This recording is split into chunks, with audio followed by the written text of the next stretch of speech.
വിശദമായി കടക്കുമ്പോൾ ഉപാധികളോടെ വെടിനിർത്തൽ കരാർ ഹമാസ് അംഗീകരിച്ചേക്കുമെന്ന റിപ്പോർട്ടുകൾ. അതിനിടെ ആക്രമണം കടുപ്പിക്കുകയാണ് ഇസ്രയേൽ. ഗാസ സിറ്റിയിൽ നിന്ന് എല്ലാവരും ഒഴിഞ്ഞു പോകണമെന്നാണ്, അല്ലെങ്കിൽ തീവ്രവാദികളായി ഇവരെ കണക്കാക്കുമെന്നാണ് ഇസ്രയേലിന്റെ അന്ത്യശാസനം. ഗാസയിലേക്ക് സഹായവുമെത്തിയ കപ്പലുകൾ ഇസ്രയേൽ നാവികസേന തടഞ്ഞു. ഇതിനെതിരെ യൂറോപ്പിലെങ്കിലും പ്രതിഷേധം വ്യാപിക്കുകയാണ്.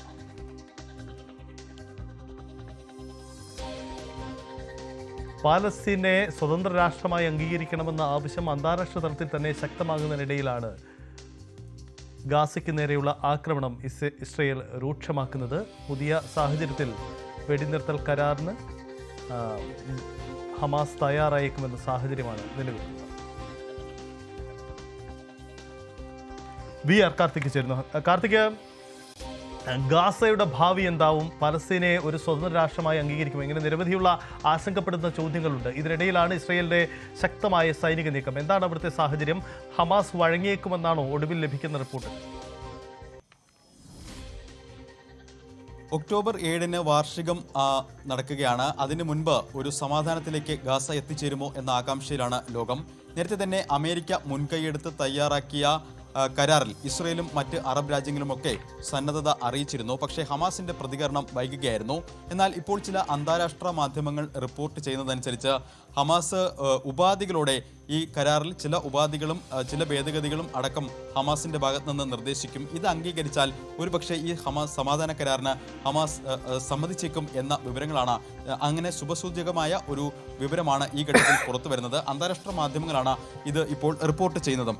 ഇതിൽ പ്രധാനമായും ഹമാസ് നേതാക്കൾ ഉടമ്പടിയായി ഈ കരാറിലെ പ്രധാന ഉപാധികളായി അവർ മുന്നോട്ട് വയ്ക്കുന്ന ആവശ്യം നിരായുധീകരണം, അതോടൊപ്പം തന്നെ ഗസയുടെ പുനർനിർമ്മാണം, ഹമാസിന് നൽകേണ്ട ഉറപ്പുകൾ, ഇതടക്കമുള്ള കാര്യങ്ങളിലാണ് ഇപ്പോഴും ചർച്ചകൾ നടക്കുന്നത്. ഹമാസ് പാലസ്തീനിലെ വിവിധ സഖ്യകക്ഷികളുമായും അവരുടെ അനുബന്ധ സംഘടനകളുമായുമൊക്കെ ചർച്ചകൾ സജീവമായി തുടരുകയാണ്.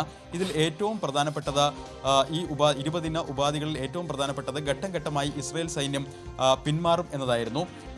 ബന്ദികളെ മോചിപ്പിച്ച ശേഷം ഘട്ടം ഘട്ടമായുള്ള പിന്മാറ്റം, അത് ഒരർത്ഥത്തിൽ വലിയ പ്രതീക്ഷ നൽകുന്നതായിരുന്നു. പക്ഷേ ഹമാസ് ഇപ്പോൾ മുന്നോട്ട് വെച്ച ഉപാധികളിൽ ഏറ്റവും പ്രധാനം അതിനെ കേന്ദ്രീകരിച്ചാണ് എന്നതാണ് ഏറ്റവും ശ്രദ്ധേയം. അതായത് ഘട്ടം ഘട്ടമായി ഇസ്രയേൽ സൈന്യം പിൻവാങ്ങുമെന്ന ഉപാധിയിലുണ്ട്. പക്ഷേ അതിന് കൃത്യമായി സമയക്രമം നിശ്ചയിക്കണം എന്നൊരു ആവശ്യമാണ് ഇപ്പോൾ ഹമാസ് മുന്നോട്ട് വയ്ക്കാൻ സാധ്യതയുള്ളതായി പുറത്തു വരുന്ന റിപ്പോർട്ടുകൾ. അതായത് തീയതിയും സമയവും നിശ്ചയിച്ച് ഇതിനൊരു ക്രമീകരണം കൃത്യമാക്കണം. അതോടൊപ്പം തന്നെ മറ്റ് 20 ദിന ഉപാധികളിലെ ഏറ്റവും പ്രധാനം ഗസയെ തീവ്രവാദ മുക്തം ആക്കുമെന്നും സമീപ രാജ്യങ്ങൾക്കെല്ലാം സമാധാനം ഉറപ്പുവരുത്തുന്ന തരത്തിൽ ഗസയെ ഭീകര വിരുദ്ധ സ്ഥലമാക്കും എന്നുമായിരുന്നു. ഇതിൽ ഇപ്പോൾ ഹമാസ് മുന്നോട്ട് വച്ചിരിക്കുന്ന പ്രധാനപ്പെട്ട മറ്റൊരു നിർദ്ദേശമായി വരുന്ന റിപ്പോർട്ടുകൾ ഇതാണ്.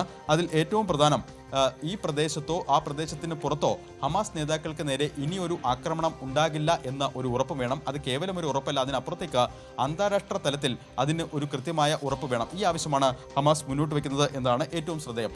3, ഈ ഗസയുടെ പുനർനിർമ്മാണവുമായി ബന്ധപ്പെട്ടാണ്. ഈ ഗസയുടെ പുനർനിർമ്മാണത്തിന് അന്താരാഷ്ട്ര കൗൺസിലിനേക്കാൾ നല്ലത് പാലസ്തീൻ അധീനതയിലുള്ള ഒരു ബോഡി ആയിരിക്കണം. ഈ ഒരു നിർദ്ദേശവും ഹമാസ് മുന്നോട്ട് വയ്ക്കുന്നതായി സൂചനയുണ്ട്. ഇത്തരത്തിൽ ഹമാസ് മുന്നോട്ട് വയ്ക്കുന്ന ഉപാധികൾ സ്വാഭാവികമായും ഇസ്രയേലിന് അംഗീകരിക്കാൻ ബുദ്ധിമുട്ടുള്ളതാണ് എന്നതാണ് ഏറ്റവും ശ്രദ്ധേയം. പക്ഷേ ഖത്തർ പ്രധാനമന്ത്രിയുടെ നേതൃത്വത്തിൽ തുർക്കി അടക്കമുള്ള രാജ്യങ്ങളിലെ പ്രതിനിധികളടക്കം ദോഹയിലെത്തി ഇപ്പോൾ ചർച്ചകൾ സജീവമായി തുടരുകയാണ് എന്നാണ് ലഭ്യമാകുന്ന വിവരങ്ങൾ. എന്തായാലും വളരെ പ്രതീക്ഷ നൽകുന്ന വിവരങ്ങളാണ് പുറത്തു വരുന്നത്. പക്ഷേ ഹമാസ് എത്രത്തോളം ഹമാസിന്റെ ഈ ഉപാധികൾ US-ഉം ഇസ്രയേലും അംഗീകരിക്കും എന്നതായിരിക്കും ഏറെ നിർണായകം. അതിൽ ഏറ്റവും പ്രധാനപ്പെട്ടത് ഈ സൈനിക പിന്മാറ്റം അടക്കമുള്ള കാര്യത്തിലെ സമയക്രമവും ഈ പുനർനിർമ്മാണത്തിലെ കാര്യങ്ങളിലും അടക്കം നേരത്തെ തന്നെ കൃത്യമായ നിലപാടുണ്ട്. ആ നിലപാടിലേക്ക് അമേരിക്കയും ഇസ്രയേലും വിട്ടുവീഴ്ചയ്ക്ക് തയ്യാറാകുമോ എന്നതാണ് ഏറ്റവും പ്രധാനം. മറ്റൊന്ന്, ഒരു വശത്ത് ഈ സമാധാന ചർച്ചകളുമായി ബന്ധപ്പെട്ട കാര്യങ്ങൾ സജീവമായി നടക്കുമ്പോഴും ഇസ്രയേൽ ആക്രമണം കടുപ്പിക്കുകയാണ് എന്നതാണ് ഏറ്റവും ശ്രദ്ധേയം. ഗസ സിറ്റിയിൽ ഇവിടെ നിയന്ത്രണം ഏറെക്കുറെ ഇസ്രയേൽ പൂർണ്ണമായും ഏറ്റെടുത്ത സ്ഥിതിയാണ് ഇപ്പോൾ ഉള്ളത്. ഗസ സിറ്റി വിട്ടുപോകണം എന്ന പാലസ്തീൻ നിവാസികൾക്ക് അന്ത്യശാസനം നൽകിയിരിക്കുകയാണ്. ഇനി അവിടെ തുടരുന്നവർക്ക് അവരെ തീവ്രവാദികളായോ ഭീകരവാദത്തെ പിന്തുണയ്ക്കുന്നവരുമായോ കണക്കാക്കും എന്നാണ് ഇസ്രയേൽ സൈന്യം നൽകിയിരിക്കുന്ന മുന്നറിയിപ്പ്. ഇസ്രയേൽ പ്രതിരോധ മന്ത്രി തന്നെ ഇക്കാര്യം ഔദ്യോഗികമായി ട്വീറ്റ് ചെയ്തു എന്നതാണ് ഏറ്റവും ശ്രദ്ധേയം. അങ്ങനെ ഒരു വശത്ത് സമാധാന ശ്രമങ്ങൾ നടക്കുമ്പോൾ മറുവശത്ത് ഗസ സിറ്റി കേന്ദ്രീകരിച്ച് ആക്രമണം കൂടുതൽ കടുപ്പിക്കുകയുമാണ്. രാജ്യാന്തര തലത്തിലും പ്രതിഷേധങ്ങൾ ശക്തമാകുന്നു. അതിലേറ്റവും പ്രധാനം സ്വീഡിഷ് പരിസ്ഥിതി പ്രവർത്തകയായ ഗ്രേറ്റ തെൻബർഗിൻ്റെ നേതൃത്വത്തിൽ മാനുഷിക സഹായങ്ങളുമായി കപ്പലുകൾ അവിടേക്ക് പുറപ്പെട്ടിരുന്നു. ആ കപ്പലുകളെല്ലാം തന്നെ ഇസ്രയേൽ സൈന്യം ഇതിനോടകം പിടിച്ചെടുത്തു. ഏതാണ്ട് 50 വെസലുകളാണ് പുറപ്പെട്ടത്. ഇതിൽ ഗ്രേറ്റയെ കൂടാതെ പല പ്രമുഖരും ഉണ്ടായിരുന്നു. ഇവരടക്കമുള്ളവർ ഇപ്പോൾ ഇസ്രയേൽ സൈന്യം അവരെ കസ്റ്റഡിയിലെടുത്തു. അവർ സുരക്ഷിതരാണ്, ആരോഗ്യപ്രദമായി ഇരിക്കുന്നു എന്നും അവർ ഔദ്യോഗികമായി ട്വീറ്റ് ചെയ്യുന്നു. പക്ഷേ മറ്റു വിവരങ്ങളൊന്നും തന്നെ ഇതിനോടകം തന്നെ ഇതുവരെയും പുറത്തു വന്നിട്ടുമില്ല. എന്തായാലും ഒരു വശത്ത് സമാധാന ശ്രമങ്ങൾ തുടരുന്നു, മറുവശത്ത് ആക്രമണം കടുപ്പിക്കുന്നു. അതോടൊപ്പം തന്നെ ലോകരാജ്യങ്ങൾ ഇപ്പോൾ ഗസ സിറ്റിയിൽ നടക്കുന്ന ആക്രമണത്തിനെതിരെ ശക്തമായ പ്രതിഷേധവുമായി വരുന്നു.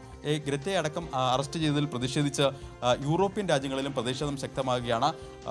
ബ്യൂണസ് ഐറസ് അതോടൊപ്പം തന്നെ അത്തരത്തിൽ ലാറ്റിൻ അമേരിക്കൻ രാജ്യങ്ങളിലും വളരെ ശക്തമായി പ്രതിഷേധം തുടരുകയും ചെയ്യുന്നു. എന്തായാലും ഹമാസിന് നൽകിയിരിക്കുന്ന സമയപരിധി അവസാനിക്കാൻ ദിവസങ്ങൾ മാത്രമാണ് ബാക്കി. അതിനുള്ളിൽ ഹമാസിൻ്റെ മറുപടി എന്താകും? ഈ 20 ദിന സമാധാന ഉടമ്പടിയിൽ ഹമാസ് എന്ത് നിലപാട് സ്വീകരിക്കും? ഹമാസ് മുന്നോട്ട് വയ്ക്കുന്ന ഉപാധികളിൽ എത്രത്തോളം ഇസ്രയേലിനും US-നും അംഗീകരിക്കാനാകും? മറ്റ് അറബ് രാജ്യങ്ങളിൽ ഇതിന് ഇടനില നിന്ന് നടത്തുന്ന സമവായ ചർച്ചകൾ എത്രത്തോളം നിർണായകമാകും? ഇതിലേക്കൊക്കെയാണ് ലോകം ഇപ്പോൾ ഉറ്റുനാക്കുന്നത്. സജിത്ത്. യെസ്, കാർത്തിക സൂചിപ്പിച്ചതാണ് സാഹചര്യം. എന്തായാലും യൂറോപ്പിലേക്ക് കൂടി ഈ ഗസയ്ക്ക് നൽകാനുള്ള സഹായം തടഞ്ഞതിൽ പ്രതിഷേധം യൂറോപ്പിലേക്ക് കൂടി നടക്കുന്നുണ്ട് എന്നതാണ് സാഹചര്യം. പ്രത്യേകിച്ച് പരിസ്ഥിതി പ്രവർത്തകരെയും ഈ സന്നദ്ധ പ്രവർത്തകരെയും തടഞ്ഞ നടപടി വ്യാപകമായ പ്രതിഷേധങ്ങൾക്കും ഇടവയ്ക്കുന്നുണ്ട്. ഇതിനിടയിലാണ് ഹമാസ് വഴങ്ങിയേക്കുമെന്ന സൂചനകൾ കൂടി വരുന്നത്. മോഹൻ വർഗീസ്, അന്താരാഷ്ട്ര വിദഗ്ധൻ, നയതന്ത്ര വിദഗ്ധൻ, നമുക്കൊപ്പം ചേരുന്നു. ശ്രീ മോഹൻ വർഗീസ്, ട്രംപ് അടക്കം 20-ലധികം വരുന്ന ചില നിർദ്ദേശങ്ങൾ ഉണ്ടായിരുന്നല്ലോ പ്രശ്നപരിഹാരത്തിന് വേണ്ടി. ഇതിൽ ഹമാസ് വഴങ്ങുമെന്ന സൂചന വരുന്നത് അവർ ബദൽ ചില നിർദ്ദേശങ്ങൾ കൂടി മുന്നോട്ട് വയ്ക്കുമ്പോഴാണ്. ഇതിൽ ഈ മുന്നോട്ട് വെച്ച നിർദ്ദേശങ്ങളിലൊന്ന് ട്രംപ് ആഗ്രഹിക്കുന്നത് അവിടെ ട്രംപ് ഒരു താൽക്കാലിക സംവിധാനം, അതിൽ അമേരിക്കയ്ക്ക് ഒരു നിയന്ത്രണം ഉണ്ടാവണം എന്നതാണ്. പക്ഷേ അതിലേക്ക് ഹമാസ് എത്തിയിട്ടില്ലെന്ന് മനസ്സിലാക്കണം. എത്ര കണ്ട് ഈ ഹമാസ് അല്ലെങ്കിൽ അവിടെ നടക്കാൻ പോകുന്ന ഈ സമാധാന ശ്രമങ്ങളുടെ വിജയസാധ്യത നമുക്ക് വിലയിരുത്താം? വിജയസാധ്യതയെ വിലയിരുത്തുന്നത് പല ഘടകങ്ങളെ ആസ്പദമാക്കിയാണ്. ഒന്ന്, ഇവിടെ 2 കക്ഷികളാണുള്ളത്. ഒന്ന് ഇസ്രായേൽ, 2 ഹമാസ്. ഗാസയ്ക്ക് വേണ്ടി ഹമാസ് പൊരുതുന്നു, ഇസ്രായേലിന്റെ സുരക്ഷിത ഇസ്രായേൽ എന്ന രാജ്യം പൊരുതുന്നു. ഇസ്രായേലിനെ കോൺഫിഡൻസിലെടുക്കുകയും ഹമാസുമായി കാര്യമായ നേരിട്ടുള്ള ചർച്ച നടത്താതെ ഡൊണാൾഡ് ട്രംപ് കൊണ്ടുവന്ന 20 ഇന ഫോർമുല, ഇതിൽ പ്രധാനമായി നമ്മൾ നോക്കിക്കാണേണ്ടത് ഹമാസിന്റെ നിരായുധീകരണമാണ്. ഹമാസ് ആയുധം താഴെ വയ്ക്കണം, ഹമാസ് അവിടെ നിന്ന് ഒഴിഞ്ഞു പോകണം. ഇതൊരു വലിയ ഒരു ചാലഞ്ചാണ്. ഒരിക്കൽ ഇത് അംഗീകരിച്ചു കഴിഞ്ഞാൽ പിന്നീട് ഹമാസ് ഇല്ല. ഒരുപക്ഷെ ഹമാസ് വിമുക്ത ഗസ എന്ന ഇസ്രായേലിന്റെ ആശയത്തെ പൂർണ്ണമായി എൻഡോഴ്സ് ചെയ്യുന്ന ഒരു കാര്യമാണ്. ബന്ദികളുടെ പൂർണ്ണമായ കൈമാറ്റം. ബന്ദികളുടെ കൈമാറ്റം സംഭവിച്ചു കഴിഞ്ഞാൽ പിന്നീട് ഹമാസിനെ പിടിച്ചു നിൽക്കാൻ, ഇസ്രായേലുമായി വിലപേശാൻ മറ്റു കാര്യങ്ങളൊന്നും തന്നെ ഇല്ല. ഇവിടെ ഹമാസിനെ ഒഴിവാക്കുക എന്നത് അതൊരു പക്ഷേ ലോകരാജ്യങ്ങൾ അതോടൊപ്പം നിൽക്കും. അറബ് രാജ്യങ്ങളുടെയും 8 അറബ് ഇസ്ലാമിക രാജ്യങ്ങളുടെ നേരിട്ടുള്ള പിന്തുണയുടെ പേരിലാണ് ഡൊണാൾഡ് ട്രംപ് ഈ പ്രഖ്യാപനം നടത്തിയിരിക്കുന്നത്. പാകിസ്ഥാനും ടർക്കിയും സൗദി അറേബ്യയും ഈജിപ്തും ഖത്തറും ഉൾപ്പെടെയുള്ള 8 പ്രധാനപ്പെട്ട അറബ് ഇസ്ലാമിക രാജ്യങ്ങൾ, എല്ലാം അറബിയല്ല, ഇസ്ലാമിക രാജ്യങ്ങൾ ഉൾപ്പെടെ. അതുകൊണ്ട് ഒരു ഇസ്ലാമിക ലോകത്തൊരു കൺസെൻസസ് ഉണ്ട്. ഈ